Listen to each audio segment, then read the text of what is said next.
મિત્રો, આજે આપણે ધોરણ 8 સામાજિક વિજ્ઞાન પાઠ 1 ભારતમાં યુરોપિયન પ્રજાનું આગમન તેના વિશે ભણવાનું છે. તેમાં આપણને સૌપ્રથમ પોઈન્ટ છે કે યુરોપની કઈ કઈ પ્રજા ભારતમાં આવી, શા માટે આવી, કોન્સ્ટેન્ટિનોપલનું પતન ક્યારે થયું અને કોણે કર્યું, યુરોપના લોકોને ભારત આવવાનો નવો જળમાર્ગ શોધવાની શા માટે જરૂર પડી, ભારતમાં યુરોપિયન પ્રજા સૌપ્રથમ ભારતમાં યુરોપિયન પ્રજા કઈ આવી, ત્યારબાદ પોર્ટુગીઝો, ડચ, વલંદાઓ, અંગ્રેજો અને ફ્રેન્ચો એમ 4 પ્રજા ભારતમાં આવી અને અંતે અંગ્રેજોને ભારતમાં વેપાર કરવાની અને સાથે સાથે રાજસત્તા મેળવવાની પણ લાભ થયા. તેના પરિણામે ભારતમાં 1757માં પ્લાસીનું યુદ્ધ, જે અંગ્રેજો અને સિરાજુદ્દીન દૌલા વચ્ચે લડાયું હતું, જેમાં અંગ્રેજોની જીત થઈ અને ભારતમાં અંગ્રેજ શાસનની સત્તાની શરૂઆત થઈ. ત્યારબાદ 1764માં અંગ્રેજો અને મીર કાસિમ વચ્ચે બક્સરનું યુદ્ધ લડાયું. તેમાં પણ અંગ્રેજોની જીત થઈ હતી અને દ્વિમુખી શાસન પદ્ધતિની શરૂઆત થઈ હતી. આમ અહીંયા યુરોપના લોકો માત્ર વેપાર કરવા માટે આવ્યા હતા, જેમાં સૌપ્રથમ પોર્ટુગીઝ, ત્યારબાદ ડચ, વલંદાઓ, ત્રીજા નંબર પર અંગ્રેજો અને ચોથા નંબર પર ફ્રેન્ચ પ્રજા આવી હતી અને અંતે તેમાં અંગ્રેજોની સફળતા મળી હતી. અંગ્રેજોએ ભારતના લોકોને વફાદાર અને ભોળી પ્રજાનો લાભ ઉઠાવી વેપારની સાથે સાથે રાજસત્તા પણ મેળવી અને આશરે 190 વર્ષ સુધી ભારતમાં સત્તા જમાવી રાજ કર્યું અને ભારતમાંથી લૂંટી પોતાના દેશ ઇંગ્લેન્ડને સમૃદ્ધ બનાવ્યું હતું. અહીંયા આપણને પ્રશ્ન થાય છે કે ભારત 17મી સદીમાં સોને કી ચિડિયા કા દેશ કહેવાતો હતો અને એ જ કારણે યુરોપની પ્રજાને પણ ભારતમાં વેપાર કરવાની લાલસા જાગી હતી અને એ યુરોપના લોકો પોર્ટુગીઝ, સ્પેન, ઇટાલી વગેરે દેશના લોકો તુર્કસ્તાન માર્ગે બગદાદ, ઈરાન થઈ ભારતમાં વેપાર કરવા માટે આવતા હતા. પરંતુ 1453માં તુર્ક મુસલમાનોએ કોન્સ્ટેન્ટિનોપલ જીતી લીધું. તેના કારણે યુરોપના લોકોને ભારત આવવાનું જમીન માર્ગ બંધ થઈ ગયો અને યુરોપના લોકોને ભારત આવવા માટે નવો જળમાર્ગ શોધવાની જરૂર પડી. અહીંયા એક પ્રશ્ન છે, ભારતની કઈ વસ્તુની માંગ યુરોપના દેશોમાં રહેતી હતી?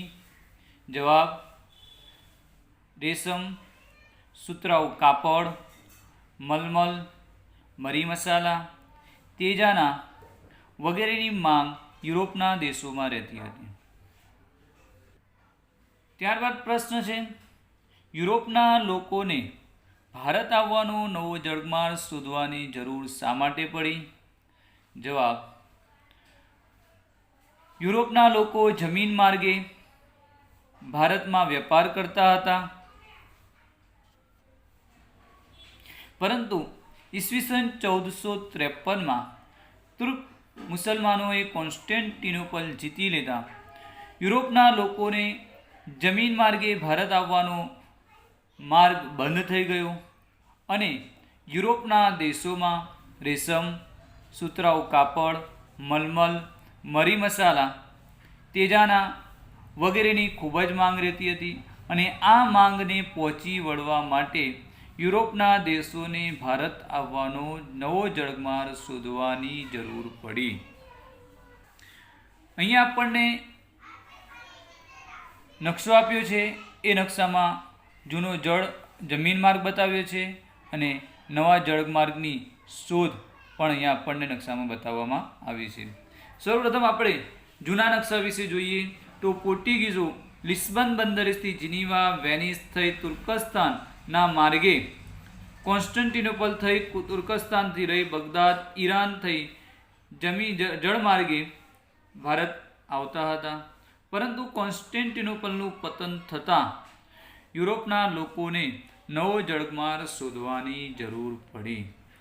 ત્યારબાદ સ્પેન, પોર્ટુગીઝ, ઇટાલી જેવા ઘણા બધા દેશોએ ભારત આવવાનો નવો જળમાર્ગ શોધવા માટે પ્રયત્ન કર્યા અને તેમાં ઇટાલીના કોલંબસ એમ માનતો હતો કે પૃથ્વી ગોળ છે અને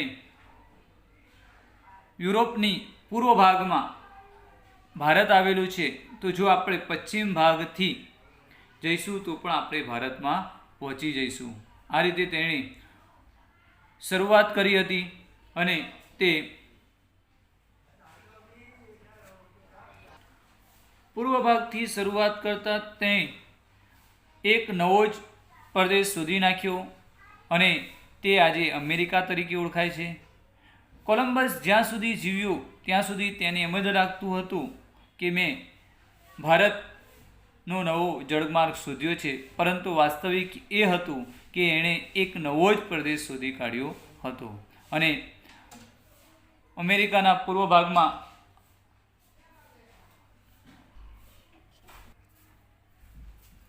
પૂર્વ ભાગને વેસ્ટ ઇન્ડિઝ તરીકે ઓળખવામાં આવે છે.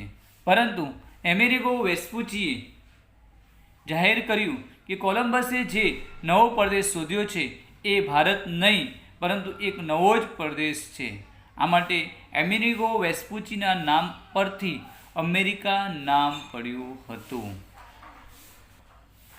તમે નકશામાં જોઈ શકો છો કે પોર્ટુગીઝના લિસ્બન બંદરથી એટલાન્ટિક મહાસાગરમાં થઈ અને આફ્રિકાના પૂર્વ ભાગમાં કેપ ઓફ ગુડ હોપ એટલે કે સારી આશાની ભૂસીર ત્યાંથી રહી એ પૂર્વ ભાગમાં મોઝામ્બિક મિલિન્દ્ર અને ત્યાંથી ઇબ્ન અબ્દુલ મજીદ નામના ખલાસીને લઈ તે ભારત તરફ આગળ વધે છે અને 22 મે 1498ના રોજ તે ભારતના કાલિકટ બંદરે ઉતરે છે.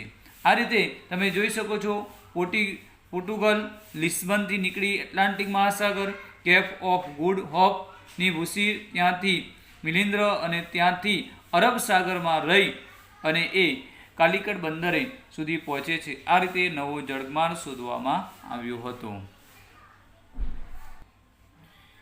પ્રશ્ન આપ્યો છે, યુરોપથી ભારત આવવું હોય તો જમીન માર્ગે ક્યાંથી પસાર થવું પડે? તો યુરોપથી તુર્કસ્તાન, ત્યાંથી ઈરાન, ઈરાક, અફઘાનિસ્તાન રહી અને ભારતમાં જમીન માર્ગે આપણે આવી શકીએ છીએ. ત્યારબાદ બીજો પ્રશ્ન છે, પોર્ટુગલથી ભારત આવવું હોય તો દરિયા માર્ગે ક્યાંથી પસાર થવું પડે? પોર્ટુગીઝથી લિસ્બન બંદરથી એટલાન્ટિક મહાસાગર અને ત્યાંથી કેપ ઓફ ગુડ હોપની ભૂસીર અને ત્યાંથી મિલિન્દ્ર પૂર્વ ભાગમાં અને ત્યાંથી દક્ષિણ હિન્દ મહાસાગર અને અરબ સાગરમાં રહી ભારત તરફ આવી શકાય છે. આજે વિદેશ જવું હોય તો કયા માર્ગ? ક્રિસ્ટોફર કોલંબસ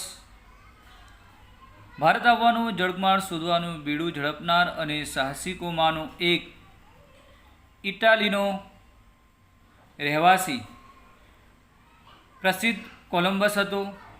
તે માનતો હતો કે પૂર્વમાં જવા માટે પશ્ચિમ બાજુથી પણ જઈ શકાય. આમ સાથી વિચાર્યું હશે તે વિચારો, કારણ કે પૃથ્વી ગોળ છે અને ભારત એ પૂર્વ ભાગમાં આવેલું છે અને પૂર્વ ભાગમાં જવા માટે પશ્ચિમ ભાગેથી પણ પૂર્વ ભાગમાં જઈ શકાય છે. આ કારણે કોલંબસ એમ વિચારતો હતો કે ભારતના પૂર્વ ભાગમાં છે અને પૂર્વ ભાગમાં જવા માટે પશ્ચિમ બાજુએથી પણ જઈ શકાય છે.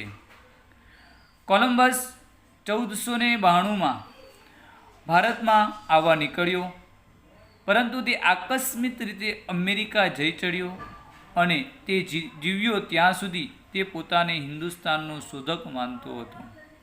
આજે પણ અમેરિકાના મૂળ વતનીઓને રેડ ઇન્ડિયન અને તેના કિનારાના ટાપુઓને વેસ્ટ ઇન્ડિઝ તરીકે ઓળખવામાં આવે છે. અહીંયા પ્રશ્ન થાય છે કે ક્રિસ્ટોફર કોલંબસ કયા દેશનો વતની હતો? જવાબ ઇટાલી. તે કઈ સાલમાં ભારતનો નવો જળમાર્ગ શોધવા માટે નીકળ્યો હતો? ઈસવીસન 1492. અમેરિકાના મૂળ વતનીઓ કયા નામે ઓળખાય છે? Red Indian. અને અમેરિકાના ટાપુના વિસ્તારને કયા નામે ઓળખવામાં આવે છે? West Indies. Vasco gamma. પ્રશ્ન થાય વાસ્કો ગામા કોણ છે? તો આ વાસ્કો ગામા એ પોર્ટુગીઝનો એક મહાન ખલાસી હતો જેણે ભારત આવવાનો નવો જળમાર્ગ શોધ્યો હતો. ભારત આવવાનો જળમાર્ગ શોધવામાં સફળતા મેળવનાર પોર્ટુગલ દેશનો રહેવાસી વાસ્કો ગામા હતો, જેનું જહાજ આફ્રિકાની દક્ષિણી કેપ ઓફ ગુડ હોપ એટલે કે સારી આશાની ભૂસીર કેપ ઓફ ગુડ હોપ ફરતું ચક્કર લગાવી આફ્રિકાના પૂર્વ કિનારે મલિન્દ્રી પહોંચીને હિન્દ મહાસાગરમાં આગળ વધતા મોહમ્મદ ઇબ્ને મજીદ નામના હિન્દી ખલાસીની મદદથી હિન્દ મહાસાગરમાં 22 મે 1498ના દિવસે કાલિકટ બંદરે આવ્યું. એ વખતે કાલિકટનો રાજા જામોરિન હતો. તેણે આ પોર્ટુગીઝ લોકોને વેપાર કરવાની છૂટ આપી. પ્રશ્ન નંબર 1. વાસ્કો ગામા કયા દેશનો વતની હતો? પોર્ટુગીઝ. ભારત આવવાનો નવો જળમાર્ગ કોણે શોધ્યો? Vasco Gama. Cape of Good હોપનો અર્થ શું થાય છે? સારી આશાની ભૂસીર. વાસ્કો ગામા ક્યારે ભારતના બંદરે ઉતર્યો? 22 મે 1498ના દિવસે કાલિકટ બંદરે ઉતર્યો. કાલિકટના રાજાનું નામ શું હતું? જામોરિન. અને આ જામોરિને પોર્ટુગીઝ લોકોને વેપાર કરવાની છૂટ આપી હતી. ઈસવીસન 1502માં પોર્ટુગીઝોએ વેપાર કરવા માટે કાલિકટમાં કોઠી સ્થાપી. તેના ફરતે કિલ્લો બાંધી અલ્બુકર્ક નામના એક સેનાપતિને તેનો રક્ષક નિમ્યો. અલ્બુકર્કે ઉત્તર તરફ આગળ વધીને ઈસવીસન 1506માં ગોવા જીતી લીધું. કઈ સાલમાં? ઈસવીસન 1506માં ગોવા જીતી લીધું. સેનાપતિ કોણ હતો? અલ્બુકર્ક. આ અલ્બુકર્કે ઈસવીસન 1506માં ગોવા જીતી લીધું. 100 વર્ષમાં પોર્ટુગીઝોએ મેંગલોર, કોચી, લંકા, દીવ, ગોવા અને મુંબઈનો બેટ તેમના નિયંત્રણમાં લાવી શક્યા. પોર્ટુગીઝ પાસે કયા કયા વિસ્તારો હતા? કયા કયા પ્રદેશો હતા? મેંગલોર, કોચી, લંકા, દીવ, ગોવા અને મુંબઈનો બેટ તેમના નિયંત્રણમાં હતા. અહીંયા આપણને એક પ્રશ્ન છે કે પોર્ટુગીઝ સત્તાનો અંત કેવી રીતે આવ્યો? એનો અહીંયા આપણને ફકરામાં જવાબ આપ્યો છે કે 17મી સદીની શરૂઆતમાં પોર્ટુગીઝોનો વેપાર બંગાળ તરફ વધવા લાગ્યો. આ સમયે મુગલ બાદશાહ શાહજહાં દિલ્હીની ગાદી પર હતો. કોણ ગાદી પર હતો? શાહજહાં. જહાંગીર બાદ શાહજહાં ગાદી ઉપર આવે છે. બંગાળમાં તેના સુબાઓએ પોર્ટુગીઝના વર્તન સામે શાહજહાંને ફરિયાદ કરી. પરિણામે શાહજહાંના ફરમાનથી તેની હુગલીની કોઠીઓ તોડી પાડવામાં આવી અને વહાણો સળગાવી નાખ્યા. આમ પોર્ટુગીઝ સત્તાનો અંત આવ્યો અને પોર્ટુગીઝોની સત્તા દીવ, દમણ અને ગોવા પૂરતી મર્યાદિત રહી હતી. ફરી એકવાર પોર્ટુગીઝ સત્તાનો અંત કેવી રીતે આવ્યો? તો બંગાળના સુબાઓએ પોર્ટુગીઝના વર્તન સામે શાહજહાંને ફરિયાદ કરી. પરિણામે શાહજહાંના ફરમાનથી હુગલીની કોઠીઓ તોડી પાડવામાં આવી અને વહાણો સળગાવી નાખવામાં આવ્યા હતા અને આ રીતે પોર્ટુગીઝ સત્તાનો અંત આવ્યો હતો. ત્યારબાદ માત્ર દીવ, દમણ અને ગોવા પૂરતા તેમની સત્તા મર્યાદિત રહી હતી. દીવ, દમણ, ગોવા પૂરતી તેમની સત્તા મર્યાદિત રહી હતી. ફરી એકવાર ભારતમાં સૌપ્રથમ કઈ યુરોપિયન પ્રજા આવી? તો જવાબ છે પોર્ટુગીઝ. પોર્ટુગીઝ બાદ ડચ લોકો આવ્યા, ત્યારબાદ અંગ્રેજો અને ત્યારબાદ ફ્રેન્ચો ભારતમાં આવે છે. બીજો એક પ્રશ્ન આપણને એવો થાય કે ભારતમાં સૌપ્રથમ કઈ પ્રજા આવી અને છેલ્લે કઈ પ્રજા ગઈ? તો આ બંનેના જવાબ એક જ છે, પોર્ટુગીઝ. પોર્ટુગીઝ લોકો સૌપ્રથમ યુરોપના પોર્ટુગીઝ લોકો સૌપ્રથમ ભારતમાં આવ્યા અને અંતે છેલ્લે પણ યુરોપિયન પ્રજામાં છેલ્લે પોર્ટુગીઝો જ ભારતમાંથી ગયા હતા. હવે જોઈએ ડચ લોકો. પોર્ટુગીઝોના આગમન પછી 100 વર્ષ લગભગ 16મી સદીના અંતમાં હોલેન્ડ એટલે કે અત્યારનું નેધરલેન્ડના રહેવાસી ડચ લોકો વેપાર અર્થે આવ્યા. સૌપ્રથમ પુલિકીટ, મદ્રાસ એટલે કે હાલનું ચેન્નાઈમાં તેમણે કોઠીઓ સ્થાપી. ઈસવીસન 1663માં આગ્રામાં પણ તેમણે કોઠી સ્થાપી. દરમિયાન અંગ્રેજો પણ ભારતમાં આવી પહોંચ્યા. ડચ લોકો અંગ્રેજો સાથે ટકી ન શક્યા અને તેમના કારણે તેમણે ભારતમાંથી વિદાય લેવી પડી હતી. હવે ત્રીજા નંબરમાં છે ભારત પર અંગ્રેજોની નજર એટલે કે પોર્ટુગીઝ, ત્યારબાદ ડચ અને ત્યારબાદ ત્રીજા નંબરમાં 1608માં અંગ્રેજો ભારતમાં આવ્યા હતા. ઈસવીસન 1600માં ઇંગ્લેન્ડની રાણી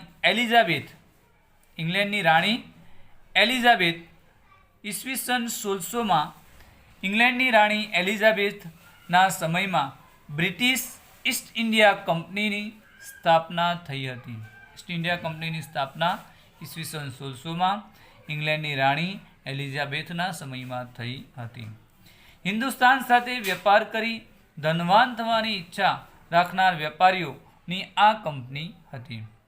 ઈસવીસન 1608માં પહેલું અંગ્રેજ વહાણ હિન્દુસ્તાનના સુરત બંદરે આવી પહોંચ્યું. હિન્દુસ્તાનની ધરતી પર પગ મૂકનાર પ્રથમ અંગ્રેજ સર હોકિન્સ આ વહાણનો કેપ્ટન હતો, જે જહાંગીરને મળ્યો પરંતુ પરવાનગી મળી નહીં. ત્યારબાદ આવનાર સર ટોમસ રો એ જહાંગીરને પાસે સુરત વેપાર કરવાની કોઠી સ્થાપવાની પરવાનગી લીધી.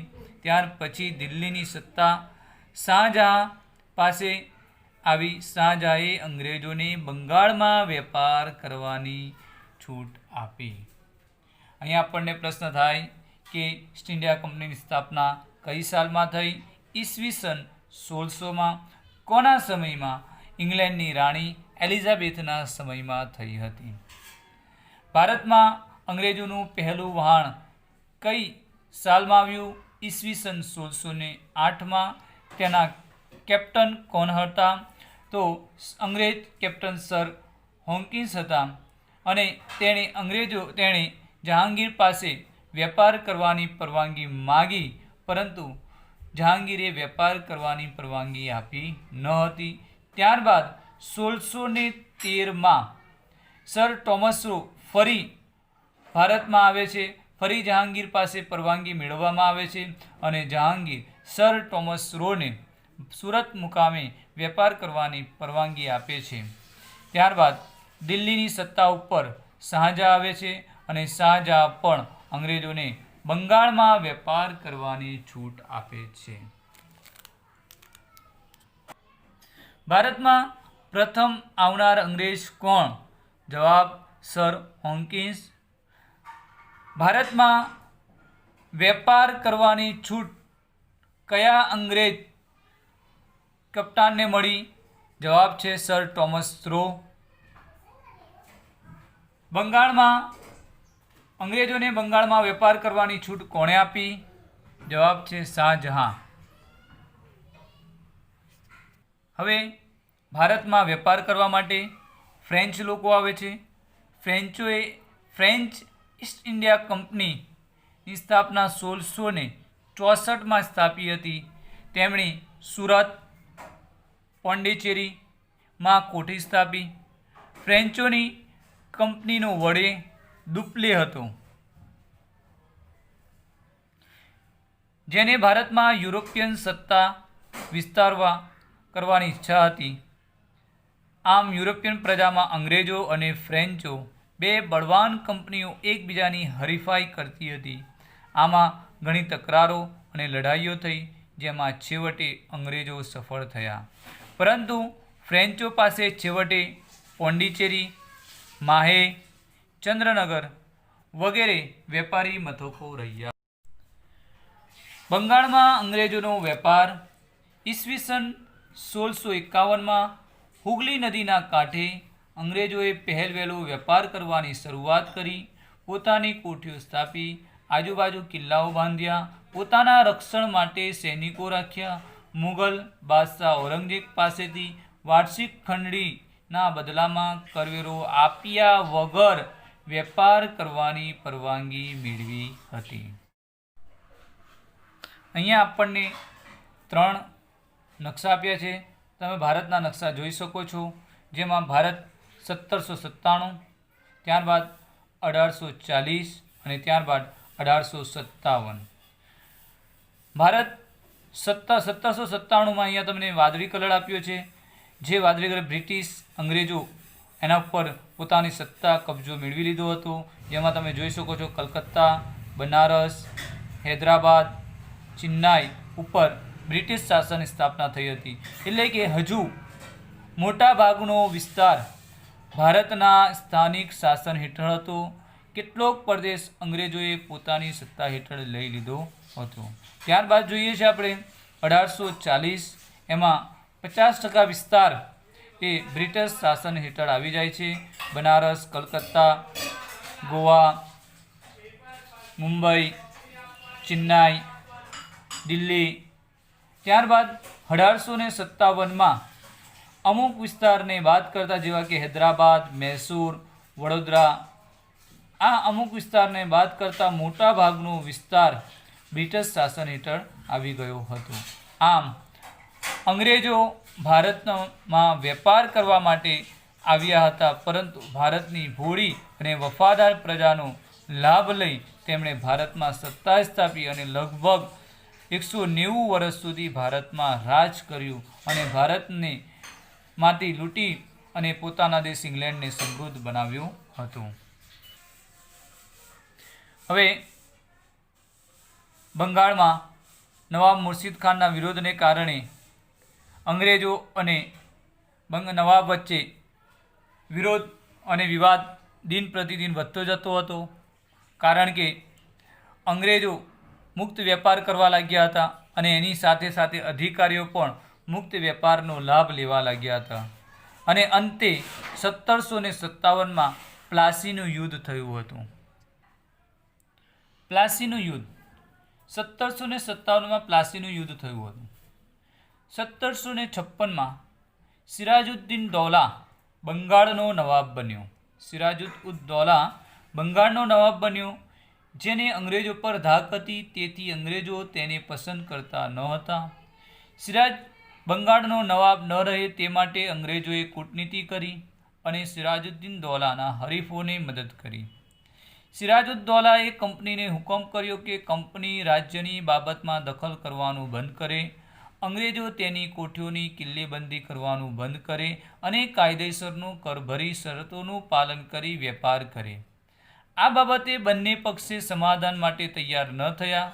તેથી નવાબે 30,000 સૈનિકોની સાથે રાખી અંગ્રેજ કોઠી પર હુમલો કર્યો. નવાબી ફૌજે અંગ્રેજોને બંદીવાન બનાવી તેના વાણો ઘેરી લીધા. અંગ્રેજ સેનાપતિ રોબર્ટ ક્લાઇવે આગેવાનીમાં વળતો હુમલો કર્યો.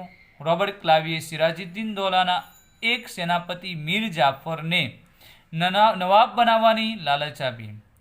रॉबर्ट क्लाइवे सिराजुद्दीन दौलाना एक सेनापति मीर जाफरने नवाब बनावવાની લાલચ આપી। મદદ માગી, તેને રાજી કરી લીધો। પ્લાસીના યુદ્ધમાં ક્લાવે સિરાજુદ્દીન દૌલાને હરાવી દગાથી ખૂન કર્યું। ભારતમાં કંપનીની આ પહેલી લડાઈ હતી જેમાં ભારતમાં અંગ્રેજોની સત્તાની શરૂઆત થવાની હતી, માટે આ લડાઈ ભારતમાં ઇતિહાસમાં મહત્ત્વની ઘટના ગણાય છે। આ બનાવથી ભારતનો ઇતિહાસ બદલાય છે। અહીંયા તમને એક પ્રશ્ન પૂછાય, પ્લાસીનું યુદ્ધ કોની કોની વચ્ચે થયું અને તેનું શું પરિણામ આવ્યું? જવાબ, પ્લાસીનું યુદ્ધ સિરાજુદ્દીન દૌલા અને અંગ્રેજો વચ્ચે થયું હતું, જેમાં અંગ્રેજોની જીત થઈ અને સિરાજુદ્દીન દૌલાની હાર થઈ હતી। તેને પકડી અને તેને મારી નાખવામાં આવ્યો હતો। ત્યારબાદ મીર જાફરને બંગાળનો નવાબ બનાવવામાં આવ્યો હતો। પ્લાસીના યુદ્ધ વિશે ફરી એકવાર માહિતી આપું છું। પ્લાસીનું યુદ્ધ એ બંગાળના નવાબ સિરાજુદ્દીન દૌલા અને અંગ્રેજો વચ્ચે લડાયું હતું। બંગાળનો સેનાપતિ મીર જાફર હતો, જ્યારે અંગ્રેજોનો સેનાપતિ રૉબર્ટ ક્લાઇવ હતો। રૉબર્ટ ક્લાઇવ પાસે ખૂબ જ ઓછું, લગભગ 30,000 કરતાં પણ ઓછું સૈન્ય હતું, જ્યારે સિરાજુદ્દીન દૌલા પાસે 1,50,000 કરતાં પણ વધારે સૈન્ય હતું। આટલું મોટું સૈન્ય હોવા છતાં પણ સિરાજુદ્દીન દૌલા અંગ્રેજો સામે હારી ગયો। તેનું મુખ્ય કારણ એ હતું કે અંગ્રેજોનો સેનાપતિ રૉબર્ટ ક્લાઇવ એ કૂટનીતિનો આશરો લીધો અને સિરાજુદ્દીન દૌલાના સેનાપતિ મીર જાફરને નવાબ બનાવવાની લાલચ આપી હતી।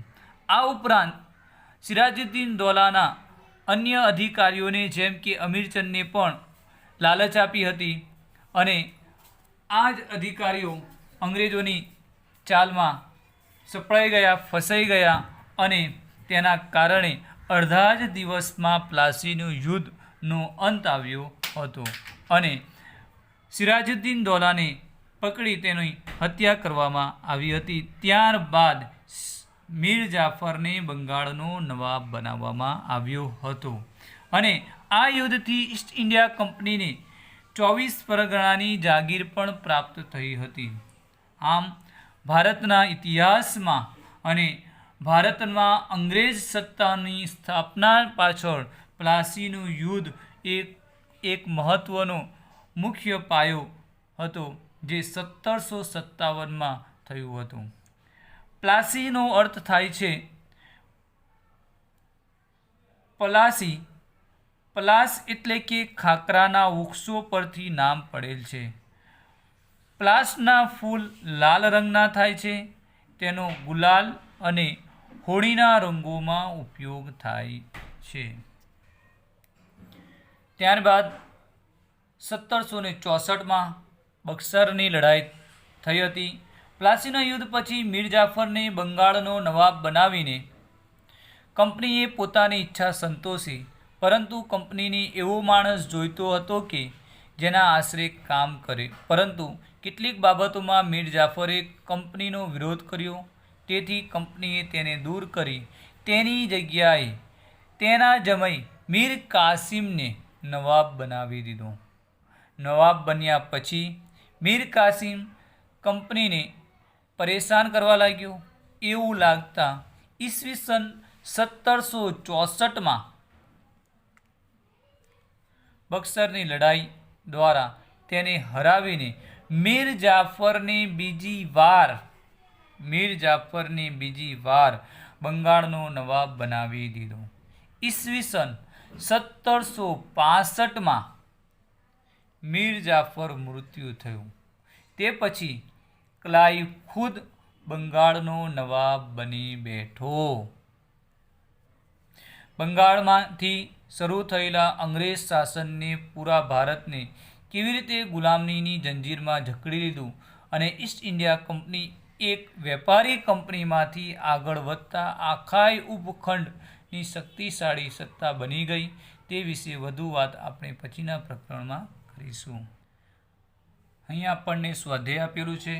યુરોપિયન પ્રજાઓને નવા જળમાર્ગ શોધવાની જરૂર શાથી પડી? જવાબ પોઈન્ટ નંબર 1, યુરોપના લોકો તુર્કસ્તાનના માર્ગે જમીન અને જળમાર્ગે ભારતમાં વેપાર કરવા માટે આવતા હતા. પોઈન્ટ નંબર 2, ભારતના મરી મસાલા, તેજાના, મલમલ, રેશમી કાપડ, સુતરાઉ કાપડ, ઘડી વગેરેની યુરોપના દેશોમાં ખૂબ જ માંગ હતી. પરંતુ પોઈન્ટ નંબર 3, પરંતુ ઈસવીસન 1453માં તુર્ક મુસલમાનોએ કોન્સ્ટેન્ટિનોપલ જીતી લીધું અને એના કારણે યુરોપના લોકોનો જળમાર્ગ અને જમીન માર્ગ, ભારત આવવાનો જળમાર્ગ જમીન માર્ગ બંધ થઈ ગયો.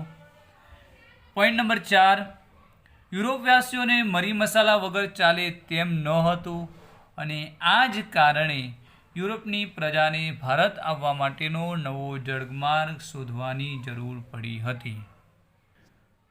પ્રશ્ન નંબર 2, ભારતમાં સૌપ્રથમ અને સૌથી છેલ્લી કઈ યુરોપિયન પ્રજાઓ આવી?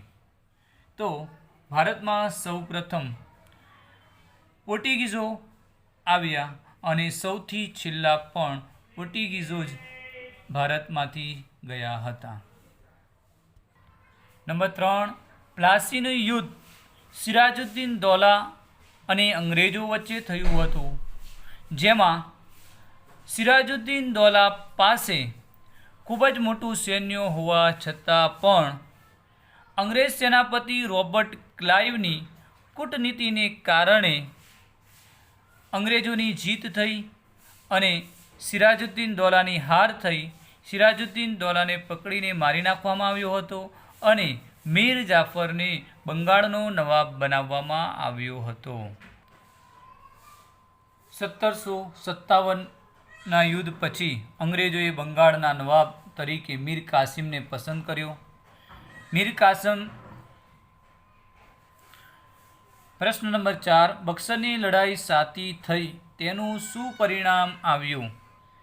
મીર જાફરને હટાવી મીર કાસિમને બંગાળનો નવાબ બનાવી દીધો. નવાબ બન્યા પછી મીર કાસિમ કંપનીને પરેશાન કરવા લાગ્યો. આથી ફરી મીર જાફરને બંગાળનો નવાબ બનાવવાનો હતો. તે કારણે મીર કાસિમે અંગ્રેજો સાથે 1764માં બક્સરની લડાઈ લડી હતી અને તેમાં મીર કાસિમની હાર થઈ અને ફરી એકવાર મીર જાફરને બંગાળનો નવાબ બનાવવામાં આવ્યો હતો. પોર્ટુગીઝ સત્તાનો અંત કેવી રીતે આવ્યો? જવાબ, શાહજહાંના સમયમાં બંગાળના સુબાઓએ પોર્ટુગીઝોના વ્યવહાર અને સત્તા સામે વિરોધ દર્શાવ્યો અને તેની ફરિયાદ શાહજહાંને કરી. શાહજહાંના ફરમાનથી પોર્ટુગીઝોની કોઠીઓ તોડી પાડવામાં આવી અને તેમના વહાણો સળગાવી નાખવામાં આવ્યા. આ રીતે પોર્ટુગીઝ સત્તાનો અંત આવ્યો અને અંતે તેમની સત્તા દીવ, દમણ અને ગોવા પૂરતી સીમિત રહી હતી. અહીંયા આપણને 2 ખાલી જગ્યા આપી છે. ભારત આવવાનો જળમાર્ગ શોધવાનું બીડું ઝડપનાર ઇટાલીનો કોલંબસ હતો. નંબર 2 ખાલી જગ્યા ક્લાઇવનું કાવતરું હતું.